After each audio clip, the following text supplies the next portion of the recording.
नमस्कार। आज की इस ऑनलाइन कक्षा में आप सभी का हार्दिक स्वागत है। आज की कक्षा जो है वो कक्षा 9वीं के लिए विषय संस्कृत की संस्कृतम। आज की कक्षा में हम अनुवाद प्रकरण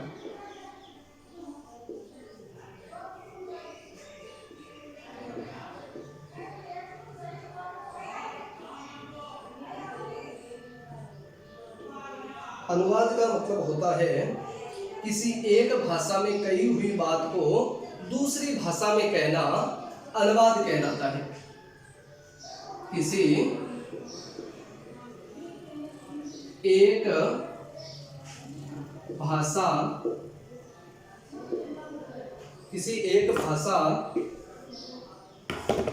के वाक्य को अन्य भाषा में बदलना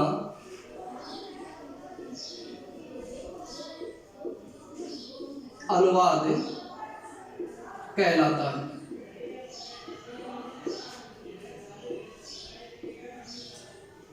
किसी भी एक भाषा में लिखे हुए वाक्य को दूसरी भाषा में लिखना अनुवाद होता है। अनुवाद के अंदर आज हम जो मुख्य नियम पढ़ेंगे वो कर्ता क्रिया का जो संबंध है, कर्ता और क्रिया का जो अन्वय होता है, क्रियान्विति है अन्वय, उसको पढ़ेंगे। यानी किस वाक्य के साथ किस कर्ता के साथ कौन सी क्रिया का प्रयोग हो। जैसे उदाहरण के लिए मैं वाक्य लिखूं, राम जाता है, राम जाता है। ये जो मेरा वाक्य है इसमें ये राम करता है, कर्ता यानी जो वाक्य के अंदर कार्य करने वाला होता है। सीधी सी भाषा में कर्ता का मतलब ही होता है करने वाला। कर्ता का मतलब होता है करने वाला। तो यह जाने की क्रिया करने वाला जो कर्ता है वो राम है। तो राम का तो कर्ता में हमारी प्रथमा विभक्ति लगती है, इसलिए राम है लिख दिया। अब ये जाता जो क्रिया है उसके लिए हमारे पास गम धातु होती है, जिसको रूप हमारे पास है गच्छति गच्छते गच्छन्ति के रूप में चलते हैं। अब ये जो धातु हम लिखते हैं तो ये जाता क्रिया वर्तमान काल की है। तो वर्तमान काल के अंदर जब हम गम धातु के रूप लिखेंगे तो 9 रूप बनेंगे हमारे पास। गच्छति, गच्छतः, गच्छन्ति। इस प्रकार से गच्छसि, गच्छतः, गच्छति, इस प्रकार से 9 रूप बनेंगे। तो इन 9 रूपों में से क्योंकि सभी गम धातु का ही मतलब जाना होता है, तो यहां पर हम कौन सी क्रिया का प्रयोग करें कि वाक्य है वो शुद्ध रहे। इसके विषय में जो नियम है उन नियमों को आज हम इस अध्याय में पढ़ेंगे। तो सबसे पहली बात तो है किसी एक भाषा के वाक्य को दूसरी भाषा में बदलना या अन्य भाषा में बदलना अनुवाद कहलाता है। अब अनुवाद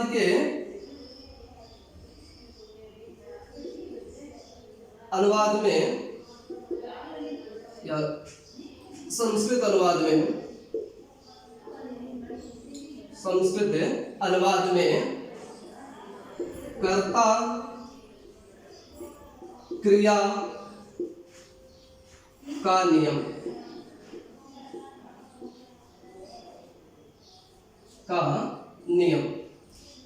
सबसे पहला जो नियम है, यदि वाक्य का कर्ता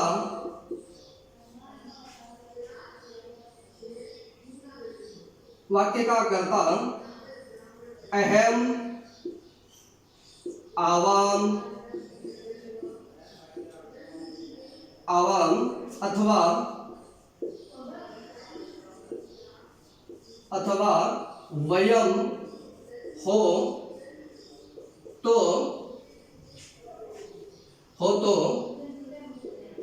क्रिया के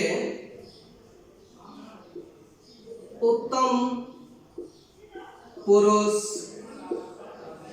का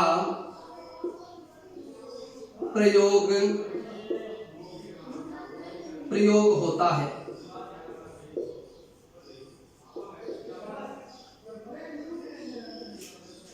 यदि वाक्य का कर्ता अहम, आवाम अथवा वयम, ये तीनों ही अस्मत् शब्द के कर्ता है। अस्मत् के प्रथमा विभक्ति में एक वचन में अहम, द्विवचन में आवाम और बहुवचन में वयम बनता है। तो अगर कर्ता अहम यानी मैं, आवाम यानी हम दोनों, वयम यानी हम सब, इनमें से हो तो क्रिया के उत्तम पुरुष का प्रयोग होगा। लेकिन उत्तम पुरुष में भी तो तीन रूप बनते हैं, एक वचन, द्विवचन और बहुवचन। तो एक वचन के साथ एक वचन का, द्विवचन के साथ द्विवचन का और बहुवचन के साथ बहुवचन का प्रयोग होता है। दूसरा जो इसमें नियम है, यदि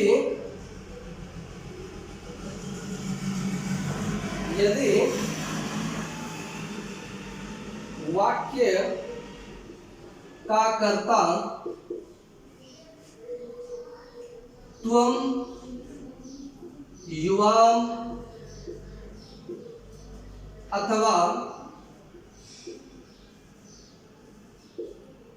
अथवा यूयम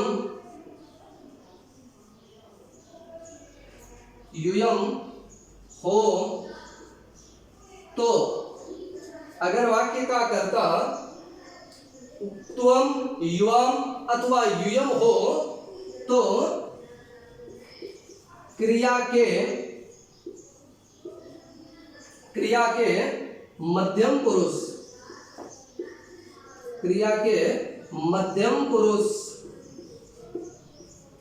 का प्रयोग होता है।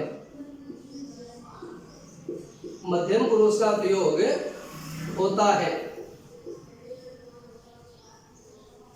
त्वम, युवाम, यूयम का मतलब है युष्मत् शब्द की प्रथमा विभक्ति, तुम दोनों, तुम सब। अस्तु, आगे तीसरा जो इसमें नियम है वो अन्य पुरुष या प्रथम पुरुष का है, जिसको हिंदी में अन्य पुरुष भी कहते हैं और संस्कृत में प्रथम पुरुष कहते हैं। उसका नियम है,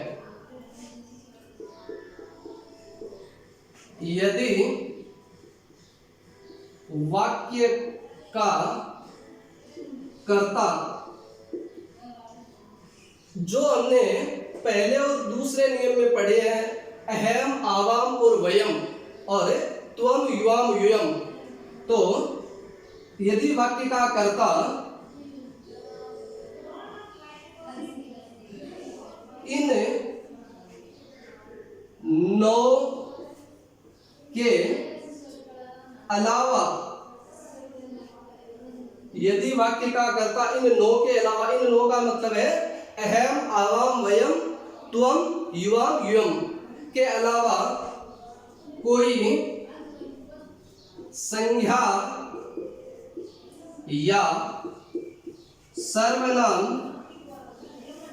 संज्ञा या सर्वनाम, पद हो तो क्रिया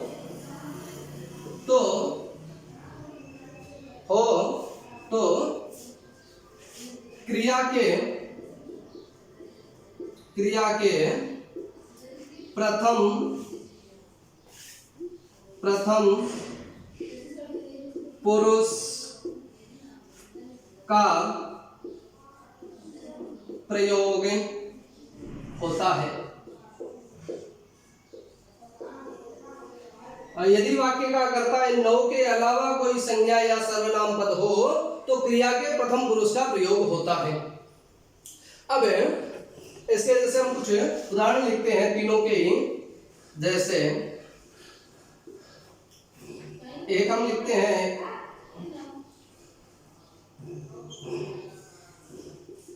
मैं पढ़ता हूं रमेश खेलता है।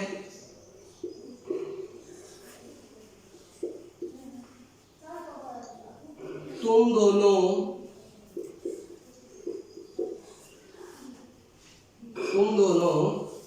जाते हो।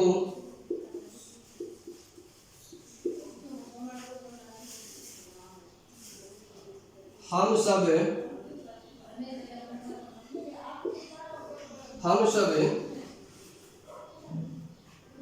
लिखते हैं।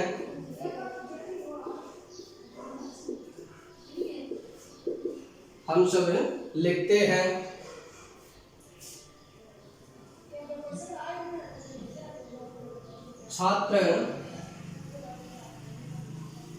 छात्र पढ़ते हैं। चलिए इतने वाक्य लिखे हमने। मैं पढ़ता हूं, इसमें पढ़ने वाला कौन है? मैं।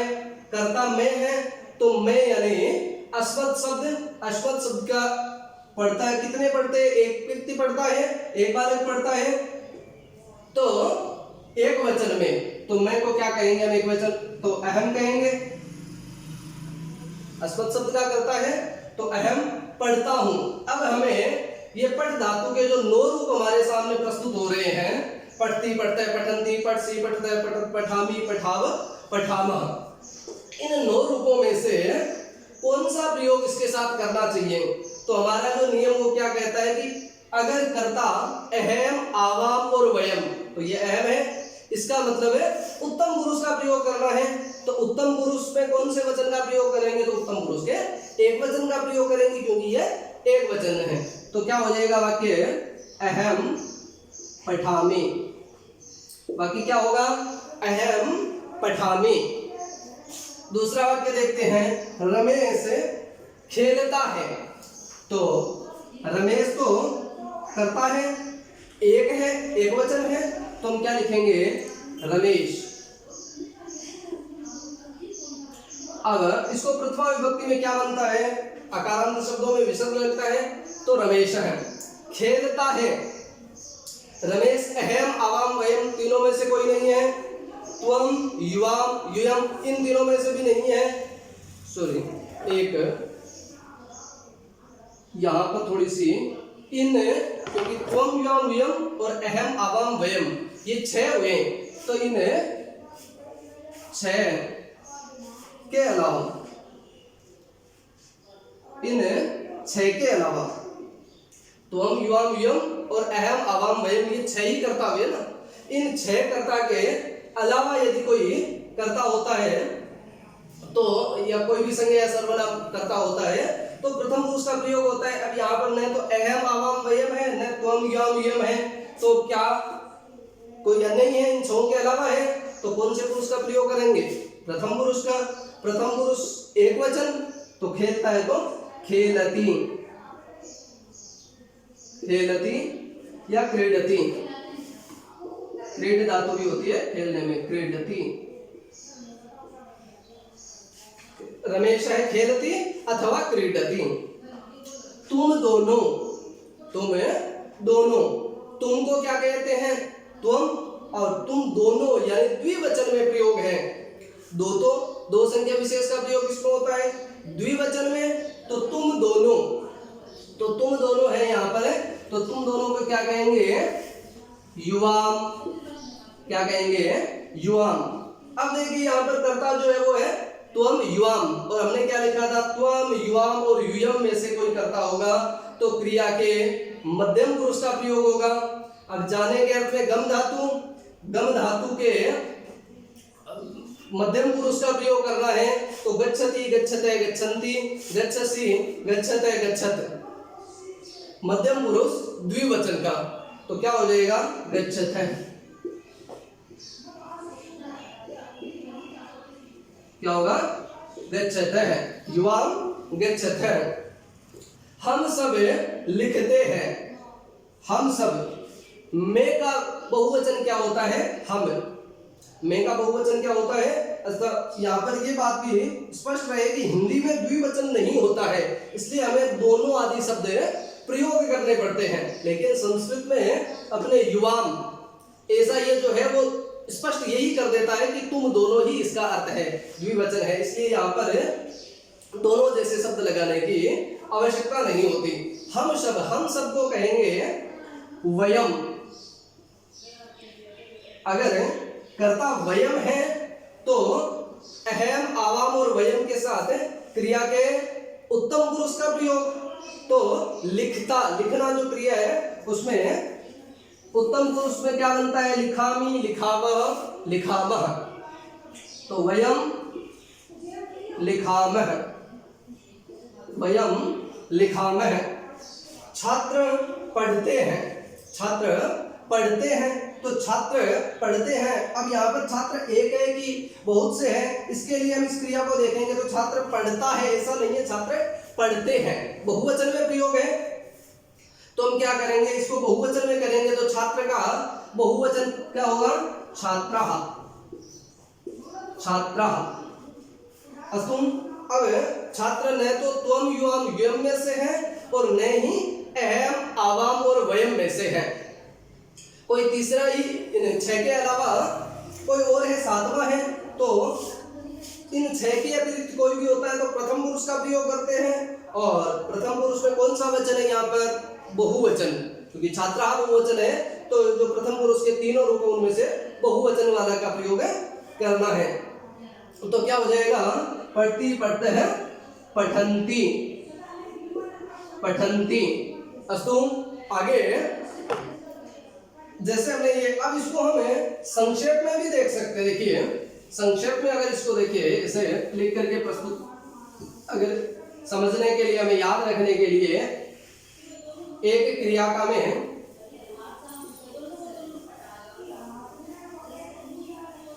इधर में 9 कर्ता रूप लिखता हूं। कर्ता रूप मैंने लिखे, एक तो मैंने लिख दिया यहां पर शह, तौ, ते। एक मैंने लिख दिया त्वम, युवाम और युयम। और एक मैंने लिख दिया अहम, आवाम और वयम। ये 9 मैंने कर्ता के रूप लिखे हैं।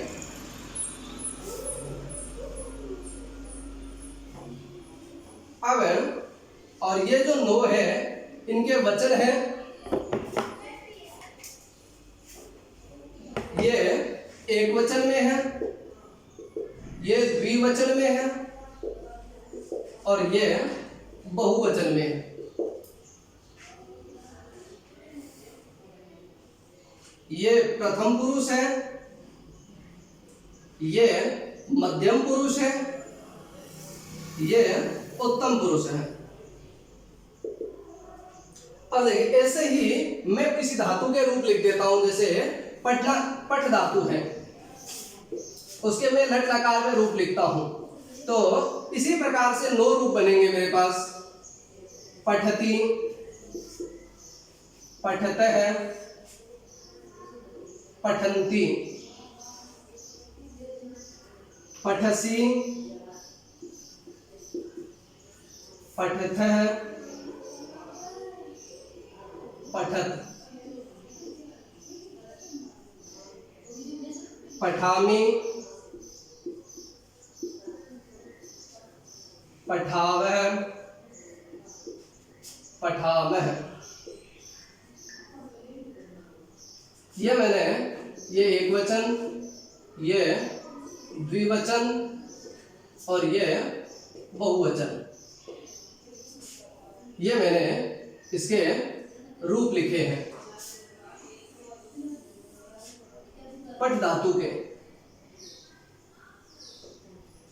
ये प्रथम पुरुष है, ये प्रथम पुरुष, ये मध्यम पुरुष, ये उत्तम पुरुष। ये जो मैंने लिखे, ये एक तरफ मैंने कर्ता लिख दिए, एक तरफ मैंने ये कर्ता पद है और ये क्रियापद है। इसको हम संख्या देकर के इस नियम को निर्धारित कर सकते हैं, जैसे 1 2 3 4 5 6 7 8 9 और इधर भी क्या है 1 2 3 4 5 6 7 8 9।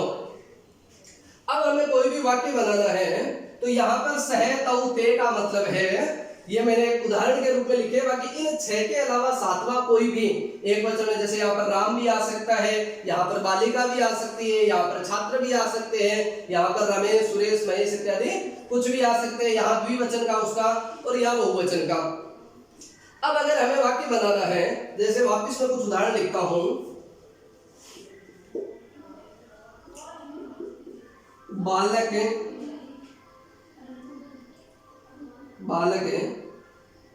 खेलते हैं,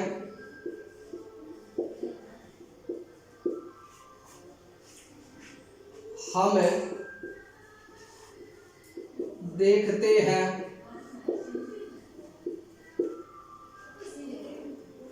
तुम पढ़ते हो और राम जाता है। ये मैंने कुछ उदाहरण लिखे। यहाँ बालक, ये बालक इन नीचे वाले 6 में से कहे नहीं, यहाँ पर सह का मतलब क्या है कि इन 6 के अलावा कोई 7वां होगा, तो ये बालक 7वां है। ये 1 नंबर वाले में से आ रहा है, तो इधर की भी क्रिया वाला जो है वो 1 नंबर वाला रूप लिख देंगे। ठीक है, तो बालक का क्या हो जाएगा, बालक है। और खेलना, यहाँ पर धातु की जगह खेल धातु करेंगे या क्रीड धातु करेंगे तो क्या हो जाएगा, क्रीडति। क्या हो जाएगा, क्रीडति। ऐसे ही हम यानी ये वयम, ये 9 नंबर वाला आ रहा है, ये 9 नंबर वाला है, हमको क्या कहेंगे, वयम कहेंगे। ये 9 नंबर वाला है, तो ये इसको भी हम देखना धातु, देखने के अर्थ में जो दृश्य धातु है, दृश्य धातु होती है देखने के अर्थ में, उस दृश्य धातु का हम 9 नंबर वाला रूप लगाएंगे। तो यहाँ पर हमने लगाया वयम, तो यहाँ पर दृश्य धातु का 9 नंबर वाला रूप क्या बनेगा, यहाँ पर दृश्य धातु के जो लट लकार में रूप है वो पश्यति पश्यता के रूप में चलते हैं, तो क्या हो जाएगा यहाँ पर पश्यामः। ये 9 नंबर वाला है, तो ये भी 9 नंबर वाला, वयम पश्यामः। तुम पढ़ते हो, तो तुमको क्या कहेंगे, तुम कितने नंबर वाला है, 4 नंबर वाला, तो इसमें हम 4 नंबर वाली क्रिया रूप प्रयोग करेंगे, तो पठ धातु के रूप लिख रखे हमने, तो क्या हो जाएगा, पठसी। क्या हो जाएगा, पठसी। राम जाता है, तो राम करता है, तो राम है। राम कितने नंबर वाला है, 1 नंबर वाले में से किया, क्योंकि इन 6 के अलावा जो भी आएगा एक वचन में यही आएगा, तो 1 नंबर वाले में से है, तो ये 1 नंबर वाला करता लिया हमने, 1 नंबर वाले भी क्रिया लेनी करेंगे। जाने के अर्थ में गम धातु का गच्छति। इस प्रकार से हम किसी भी वाक्य का, जैसे आवाम पठावे है 8 नंबर के साथ, इन्हीं में से हमें यूयम पठत, युवाम पठत है, यह वाक्य में सीधे बना सकते हैं। केवल सीधे नंबर लगा करके हम यह वाक्य बना सकते हैं। जैसे तुम दोनों, तो युवाम 5 नंबर पर है, तो ये 5 नंबर वाला पढ़ता है, तुम दोनों पढ़ते हो। यहाँ पर जो भी हम धातु लेवे उसका हो जाएगा। सह यानी वह, तो 1 नंबर पर सह पठती। तौ यानी वे दोनों, तो तौ पठते हैं। अस्तु, ये इतना जो अनुवाद प्रकरण का जो मुख्य, जिसमें कर्ता के अनुसार क्रिया लगाने का जो प्रक्रिया है, उसकी वो आपके अच्छी प्रकार से समझ में आया होगा। इसका अच्छे से अभ्यास करना है। वापस आगे की कक्षा में मिलेंगे, तब तक हरिओम।